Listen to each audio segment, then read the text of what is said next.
Today we're with Chuck Sprang, who is wears many hats in this community, but most know him as his 42-year long career as an official and longtime assigner, and really been very instrumental in sports around Jackson and around the state. But we've got some baseball coming up before we get into the officiating. We've got a big baseball tournament. Talk a little bit about the Glick.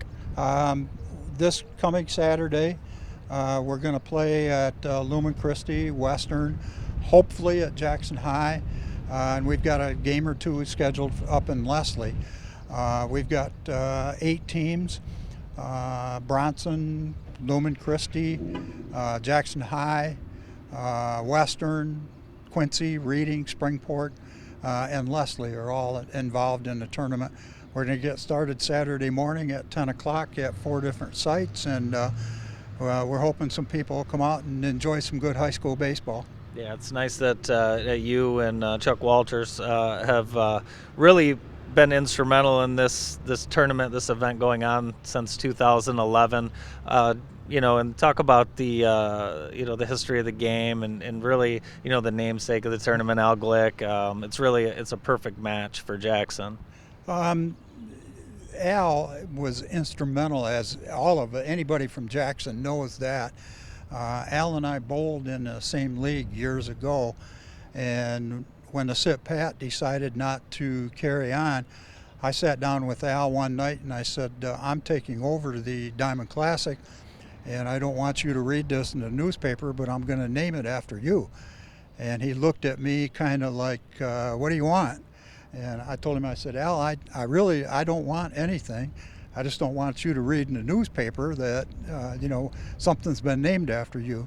And Al came out throughout the first pitch.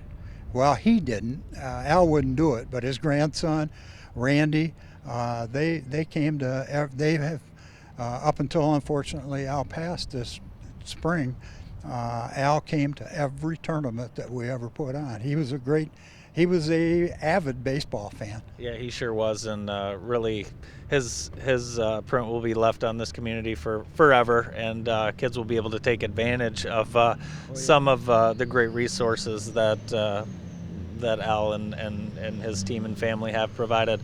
Now, I want to switch gears a little bit. We talk about officiating so much, and I feel like we need to talk about it again as we head into a new sport. I've been at my daughter's games.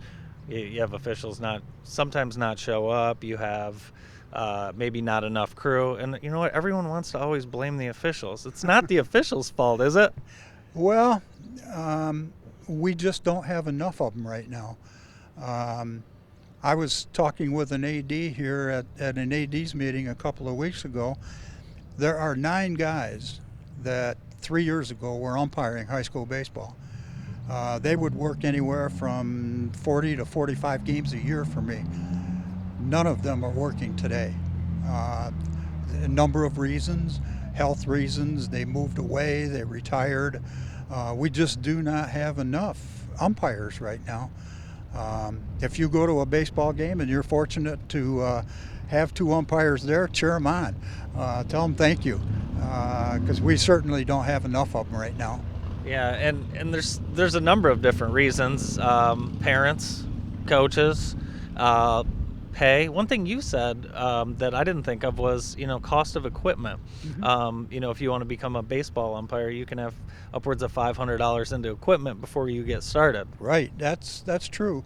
To buy a decent mask, you're looking at $129. Chest protector, shin guards, plate pants, base pants, jackets. Back when I got started, a jacket was $29.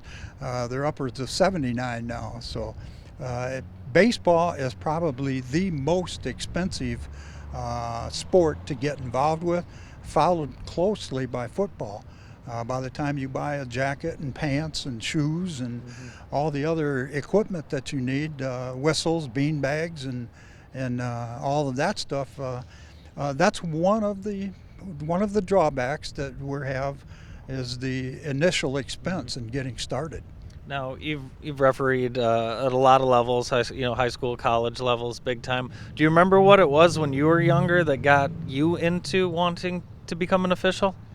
I was at a football game in 1974, and I was a typical fan complaining about the officiating.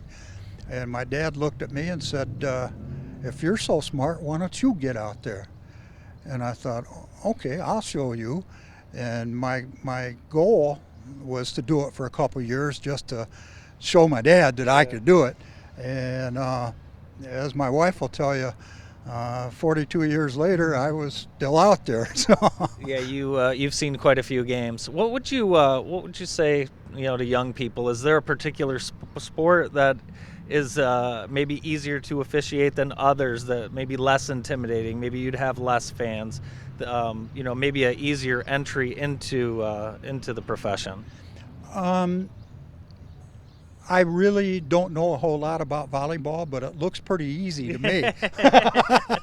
And I don't mean to say that to slight any volleyball officials out there, but standing on top of a ladder and going to blow the whistle and point, that looks pretty easy. You can get away with saying that. I cannot get away with saying that. But I think that would be something. Soccer to me seems like a sport that really, for a side judge or whatever that position is called, maybe is an easy spot to enter. Yeah, and again, I don't know a whole lot about soccer, but watching my grandson play, the linesmen, as they're called, they don't take near the crap that the referee does out in the middle of the field. So it's again, if you have a desire, I would suggest you find a mentor and get in their back pocket. And even starting at the youth level where it's volunteer, you have your community and school leagues, that type of thing as well. Yes, that's. Unfortunately, those are probably tougher leagues to work than the high school level. It's unfortunate, but those are a great place for people. If you make a mistake in a third and fourth grade game, it's a whole lot different than making a mistake in a varsity game that's going to decide a conference championship. So no doubt. Well, despite this being a nationwide problem, it doesn't necessarily have to be a Jackson area problem if more people get involved. And I know that's easier said than done, but thanks to you and all you've done over the years, and best of luck in the tournament this weekend. Thank you, Andy. I appreciate it.